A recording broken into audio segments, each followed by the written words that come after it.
Hello साथियों, आज हम लेके आए हैं क्लास 10th के पार्ट 4 नाखून क्यों बढ़ते हैं का ऑब्जेक्टिव क्वेश्चन आंसर।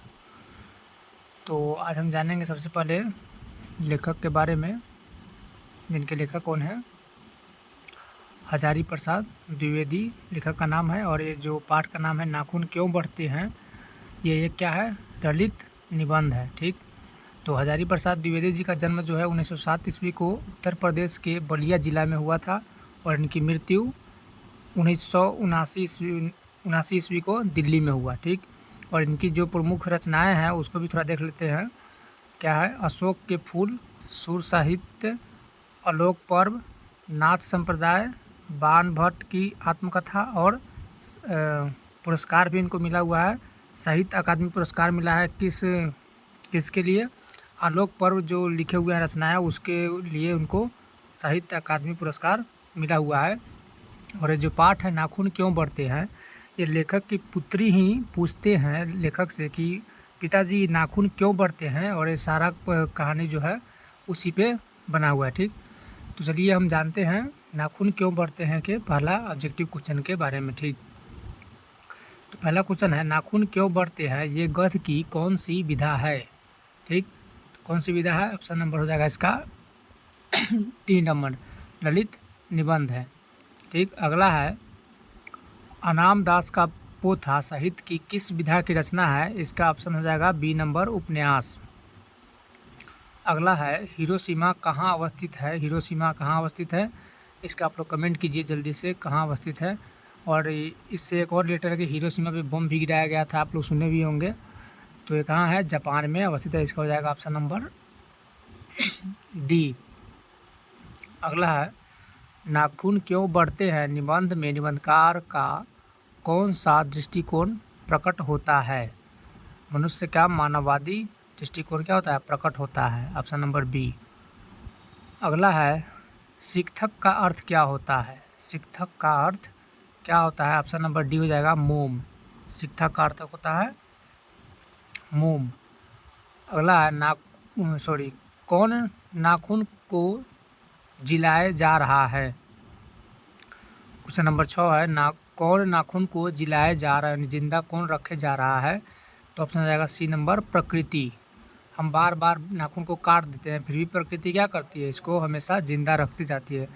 1000 बार काट देते हैं फिर भी बढ़ता है, काटते जाते हैं बढ़ते जाता है। तो प्रकृति जो है नाखून को जिलाया जा रहा है। अगला है महाभारत क्या है, तो महाभारत एक पुराण है। क्या है, पुराण है, ऑप्शन नंबर डी। अगला है आचार्य हजारी प्रसाद द्विवेदी ने साहित्य की किस विधा में लेखन नहीं किया है, किस विधा में लेखन नहीं किया है, आलोचना में, उपन्यास में, कहानी में, निबंध में, तो ऑप्शन हो जाएगा सी नंबर, कहानी में। यानी हजारी प्रसाद द्विवेदी जो है कहानी नहीं लिखे हैं। अगला है उत्स का अर्थ क्या होता है, उत्स का अर्थ होता है स्रोत, ऑप्शन नंबर डी। अगला 10 नंबर, कौन मनुष्य का आदर्श नहीं बन सकती, ऑप्शन है कौन मनुष्य का आदर्श नहीं बन सकती, ऑप्शन है शेर, बंदरिया, भालू, हाथी, ऑप्शन हो जाएगा बी नंबर, बंदरिया जो है मनुष्य का आदर्श नहीं बन सकती है। अगला है कौन छोटे नखों को पसंद करते हैं, छोटे नखों को कौन पसंद करते हैं, तो इसका ऑप्शन हो जाएगा ए नंबर, दक्षिणताय, दक्षिणाताय। ठीक, अगला है महावीर हजारी प्रसाद द्विवेदी का जन्म कब हुआ था, तो 1907 ईस्वी में हुआ था, कहाँ पे, उत्तर प्रदेश के बलिया में, ऑप्शन नंबर बी। अगला है हजारी प्रसाद द्विवेदी का जन्म कहाँ हुआ था, तो बलिया उत्तर प्रदेश में हुआ था, बिहार में नहीं, उत्तर प्रदेश में हुआ था, ऑप्शन नंबर सी। अगला है देवताओं का राजा से किन्हें संबोधित किया जाता है, देवताओं का राजा से किन्हें संबोधित किया जाता है, तो ऑप्शन हो जाएगा सी नंबर, इंद्र को। अगला है नख किसका प्रतीक है, मानवता का, पशुता का, ये भी दोनों, इनमें से कोई नहीं, इसका हो जाएगा ऑप्शन नंबर बी, पशुता का प्रतीक है। अगला है पृथ्वीराज रासो किनका संपादन है, किसका है, ऑप्शन नंबर ए हो जाएगा, हजारी प्रसाद द्विवेदी जी का ही ये क्या है, संपादन है, पृथ्वीराज रासो। अगला है अशोक के फूल किनकी रचना है, तो ये भी क्या हो जाएगा हजारी प्रसाद द्विवेदी ऑप्शन नंबर अशोक के फूल किसकी रचना है, सुमित्रा नंदन पंत का हो जाएगा, उनकी रचना है। ठीक। अगला है हजारी प्रसाद द्विवेदी की मृत्यु कब और कहाँ हुई थी, तो 1979 ईस्वी में कहाँ, दिल्ली में इनका मृत्यु हुआ था।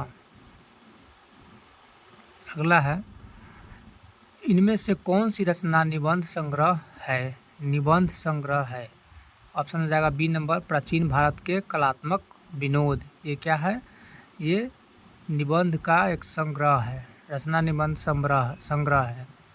अगला है द्विवेदी जी को आलोक पर्व पर कौन सा पुरस्कार मिला था, तो साहित्य अकादमी पुरस्कार, ऑप्शन नंबर डी। अगला है कालिदास की ललित्य योजना किसकी रचना है, ऑप्शन नंबर सी हो जाएगा हजारी प्रसाद द्विवेदी जी की।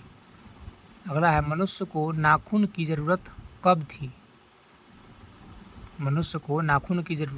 थी, तो कब थी, जब वे जंगली जीवन में जी रहे थे और जंगली जानवरों का शिकार अपनी बचाव के लिए नाखूनों का प्रयोग कर रहे थे, तब क्या था, नाखूनों की ज़रूरत पड़ती थी।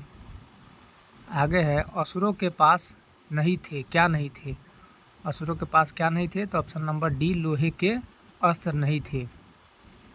अगला है नकधर मनुष्य किस पर भरोसा करके आगे की ओर चल पड़ा है, ऑप्शन है स्वयं पर, देवताओं पर, पाषाण अस्त्र पर, एटम बम पर, तो इसका ऑप्शन रहेगा डी एटम बम पर। अगला है कितने वर्ष पहले भारतवासी नाखूनों को जम के संवारता था, कितने वर्ष पहले भारतवासी नाखूनों को जम के संवारता था, तो 2000 वर्ष पहले, ऑप्शन नंबर बी। मतलब दम नील पॉलिश लगा के लोग क्या करते थे, अपने नाखून को संवारते थे सुंदरता के लिए। अगला है नाखून क्यों बढ़ते हैं निबंध में लेखक ने किस बूढ़े का जिक्र किया है, ऑप्शन नंबर सी हो जाएगा महात्मा गांधी जी का जिक्र किया है। अगला है दंतावलंबी का अर्थ क्या है, तो ऑप्शन बी नंबर दांत का सहारा लेकर जीने वाला दंतावलंबी होगा इसका आंसर। अगला है संवेदना का उपयुक्त अर्थ क्या है, संवेदना का उपयुक्त अर्थ होता है ऑप्शन नंबर बी दूसरे के दुख को महसूस करना, मतलब न बोलते हैं कि उसकी हम संवेदना करते हैं, ठीक, संवेदनाएं जताई, ये सब बात बोलते हैं ना। आगे है नाखून क्यों बढ़ते हैं निबंध नई पीढ़ी में कैसा भाव जगाता है, ऑप्शन हो जाएगा इसका ए नंबर सांस्कृतिक और आत्मगौरव का। ठीक। अगला है हिंदी साहित्य का आदिकाल के रचनाकार कौन है, तो इसका हो जाएगा ऑप्शन नंबर बी आचार्य हजारी प्रसाद द्विवेदी जी। अगला 31 नंबर है नाखून क्यों बढ़ते हैं के निबंधकार कौन है, बताइए नाखून क्यों बढ़ते हैं के निबंधकार कौन है, कमेंट कीजिए आप लोग, इसका आंसर हम छोड़ देते हैं आपके ऊपर, ठीक, कमेंट कीजिए। आगे है कौन सी रचना हजारी प्रसाद द्विवेदी की नहीं है, अशोक के फूल, माटी की मूर्ति, बाणभट्ट की आत्मकथा, हिंदी साहित्य आदिकाल, तो इसका ऑप्शन होगा बी नंबर माटी की मूर्ति क्या है, हजारी प्रसाद जी की रचना नहीं है। 33 नंबर है द्विवेदी जी ने निर्लज अपराधी किसे कहा है, तो नाखून को, निर्लज अपराधी इसको कहा है, किसको, नाखून को। अगला है कामसूत्र किसकी रचना है, ऑप्शन नंबर सी हो जाएगा वात्स्यायन की। 35 नंबर क्वेश्चन है किस देश के लोग बड़े बड़े नख पसंद करते हैं, गौड़ देश, कैकय, वाहिक देश, गंधार देश, ऑप्शन नंबर ए गौड़ देश। इस वीडियो में बस इतना ही, मिलते हैं अगले वीडियो में। धन्यवाद। चैनल को सब्सक्राइब करें, लाइक करें और शेयर करें।